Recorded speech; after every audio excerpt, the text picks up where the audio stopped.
May mga pagkakataon sa buhay na kahit gaano ka nakataas ang narating, isang pagkakamali lamang o isang hindi magandang sandali ang maaring magbago ng tingin ng maraming tao sa iyo. Ganito ang nangyari sa buhay ng isa sa ipinagmamalaking mga awit ng Pilipinas, si Arnel Pineda. Isang simpleng batang Pilipino na minsang nangarap lamang na makaahon sa kahirapan. Ngunit sa paglipas ng panahon, siya ang naging boses ng isa sa pinakasikat na rock band sa buong mundo. Pero nitong mga nakaraang taon, muling naging laman ng balita ang kanyang pangalan. Hindi dahil sa bagong kanta, hindi dahil sa bagong award, kundi dahil sa ilang viral na video ng kanyang performances na naging usap-usapan sa social media. Marami ang nagtatanong, ano na nga ba talaga ang kalagayan ngayon ni Arnel Pineda? At totoo bang bumabagsak na ang kanyang karera?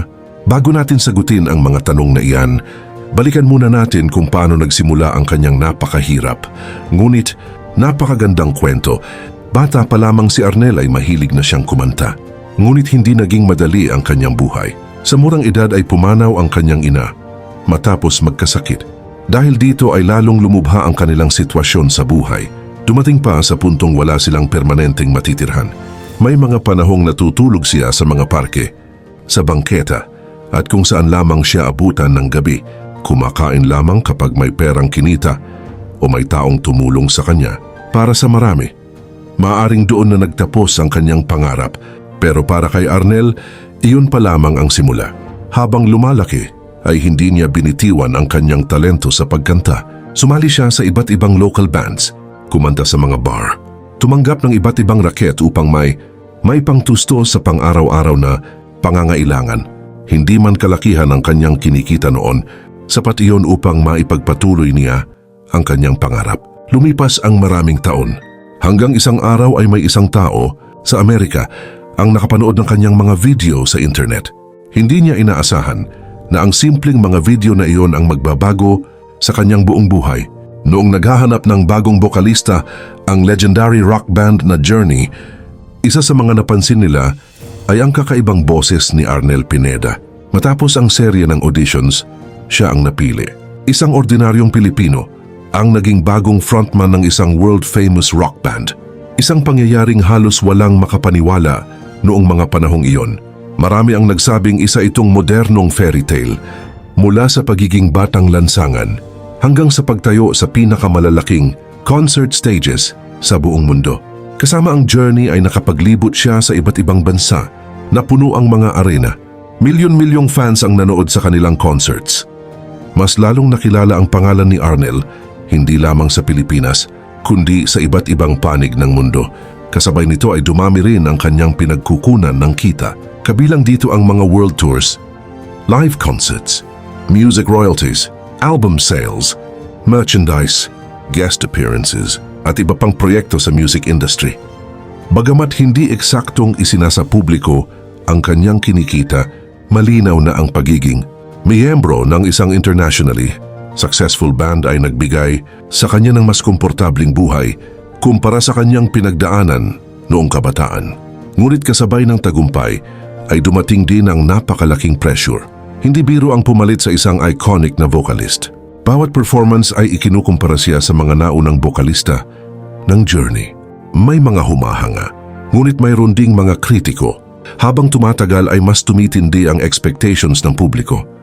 Lalo na sa edad ng social media, isang maling nota lamang, isang pangit na kuha ng video, maaring umikot agad sa buong mundo. Ito ang naranasan ni Arnel sa ilan sa kanyang performances nitong mga nakaraang taon. May ilang clips na naging viral. May mga nagsabing tila nahihirapan na siyang abutin ang ilang matataas na nota. May ilan ding nagsabing nagbabago na ang kanyang boses dahil sa edad at sa mahabang panahon ng pagpe-perform. Dahil dito ay naging sentro siya ng iba't ibang usapan online. May mga nagsuporta. Mayroon ding matinding bumatikos. Ngunit sa halip na magalit, pinili ni Arnel na maging tapat. Inamin niyang tao lamang siya, napapagod, nagkakamali at tumatanda rin. Sa isang pagkakataon ay sinabi pa niyang handa siyang tanggapin kung sakaling maramdaman ng banda na kailangan na nilang maghanap ng ibang bokalista. Marami ang naantig sa kanyang pagiging mapagpakumbaba. Sa halip na ipaglaban ang kanyang posisyon, ipinakita niyang mas mahalaga sa kanya ang kapakanan ng banda. Dahil dito ay lalo siyang hinangaan ng maraming tagahanga. Hanggang sa kasalukuyan ay patuloy pa rin siyang nagpe-perform kasama ang Journey. Patuloy silang naglilibot sa iba't ibang bansa. Patuloy pa rin siyang umaakyat sa entablado upang ibigay ang kanyang buong makakaya. Ipinapakita lamang nito na nananatili pa rin ang tiwala ng banda sa kanyang kakayahan. Sa ngayon ay wala ring kumpirmadong ulat na tuluyan na siyang huminto sa musika. Wala ring opisyal na pahayag na nagsasabing tapos na ang kanyang karera. Sa katunayan, nananatili siyang isa sa pinakakilalang Filipino singers na nakilala sa international stage. May mga kumakalat pa ring iba't ibang balita tungkol sa kanya sa social media. May ilan na nagsasabing aalis na raw siya sa Journey. May ilan namang nagsasabing tuluyan na raw siyang papalitan. Ngunit mahalagang tandaan na hindi lahat ng nakikita sa internet ay totoo. Mas mabuting hintayin ang opisyal na pahayag bago paniwalaan ang mga usap-usapan. Isa sa mga dahilan kung bakit naging emosyonal ang maraming tao sa kanyang kwento ay dahil hindi niya nakalimutan ang kanyang pinanggalingan. Marami pa rin siyang sinusuportahang charitable activities. Patuloy rin siyang nagbibigay ng inspirasyon sa mga kabataang nangangarap. Pinapatunayan niyang hindi hadlang ang kahirapan upang maabot ang tagumpay. O may mga pagsubok, may mga kritisismo, may mga pagkakataong tila gusto ng sumuko, ngunit sa bawat pagbagsak ay muli siyang bumabangon. At marahil iyon ang pinakamahalagang aral na maiiwan ng kanyang kwento. Hindi sukatan ng tagumpay ang dami ng palakpak. Hindi rin sukatan ng kabiguan ang dami ng kritiko. Ang tunay na tagumpay ay ang kakayahang bumangon sa bawat pagsubok. Si Arnel Pineda ay hindi naging perpektong mga awit, ngunit siya ay naging simbolo ng tiyaga, pagpapakumbaba at walang sawang pagsisikap. Hanggang ngayon ay patuloy pa rin siyang nagbibigay ng inspirasyon sa milyon-milyong Pilipino sa buong mundo. Sa bawat kanta niyang inaawit, naaalala ng marami ang kanyang napakahabang paglalakbay. Mula sa batang walang tahanan hanggang sa pagiging bokalista ng isa sa pinakasikat na rock band sa kasaysayan. At anuman ang mangyari sa susunod na kabanata ng kanyang karera, isang bagay ang hindi na mababago. Si Arnel Pineda ay mananatiling isa sa mga pinakamalaking patunay na ang isang simpleng Pilipino ay kayang maabot ang pandaigdigang tagumpay sa pamamagitan ng sipag, talento at matatag na pananampalataya sa sariling kakayahan.